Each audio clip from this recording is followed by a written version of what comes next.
आकाशवाणी जयपुर अजमेर है। अब आप रितिका गुप्ता से जैसलमेर जिले की चिट्ठी सुनिए। इसके लेखक हैं मनीष व्यास। भारत पाक सीमा पर तीनों सेनाओं का संयुक्त युद्धाभ्यास त्रिशूल हाल ही में संपन्न हुआ। इस दौरान थल, जल और वायुसेना के जवानों ने डिजिटल साधनों का उपयोग करते हुए दुश्मन के ठिकानों को निशाना बनाने का अभ्यास किया। साथ ही सैटेलाइट से रियल टाइम की तस्वीरें लेकर एक साथ धावा बोलकर ठिकानों को तबाह करने की प्रैक्टिस की गई। सेना की रुद्र ब्रिगेड के अखंड प्रहार युद्धाभ्यास के दौरान टैंकों की गड़गड़ाहट और हेलीकॉप्टर की गर्जना से रेगिस्तान गूंज उठा। रक्षा मंत्री राजनाथ सिंह पिछले दिनों जिले के प्रवास पर रहे। उन्होंने सरहदी क्षेत्र तनोट और लोंगेवाला का दौरा किया। रक्षा मंत्री ने वॉर म्यूजियम में नए बनाए गए शौर्य पार्क और कैक्टस पार्क का उद्घाटन किया। साथ ही श्री सिंह ने वॉर म्यूजियम में लाइट एंड साउंड शो की भी शुरूआत की।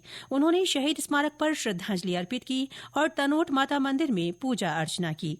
रक्षा मंत्री ने लोंगेवाला में सेना के अधिकारियों और जवानों से संवाद भी किया।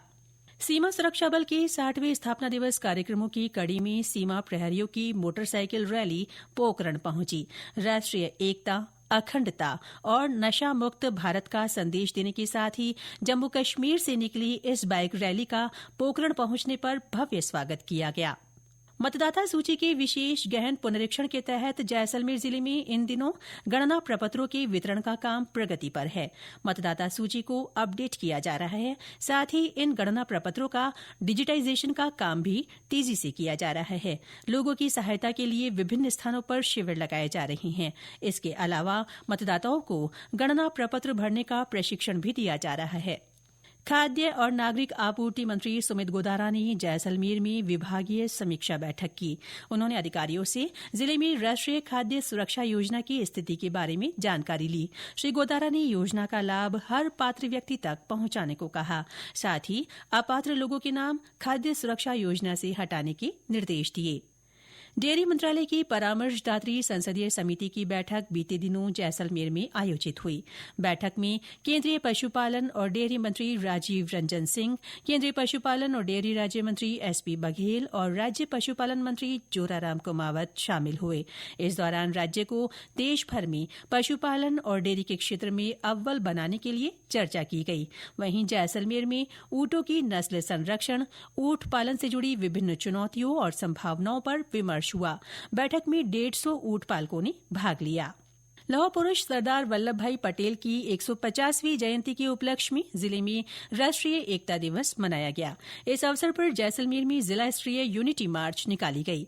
राष्ट्रीय गीत वंदे मातरम के 150 साल पूरे होने के अवसर पर जगह जगह सामूहिक गान किया गया और लोगों को वंदे मातरम के इतिहास तथा महत्व के बारे में बताया गया।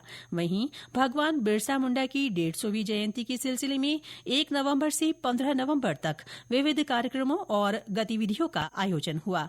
इस दौरान बिरसा मुंडा के अद्वितीय योगदान, संघर्ष और जनकल्याण के प्रति समर्पण को याद किया गया। जैसलमेर से जयपुर, मुंबई और बेंगलुरु हवाई सेवा शुरू हो गई है। इससे सैलानियों और पर्यटन व्यवसाय से जुड़े लोगों में खुशी का माहौल है।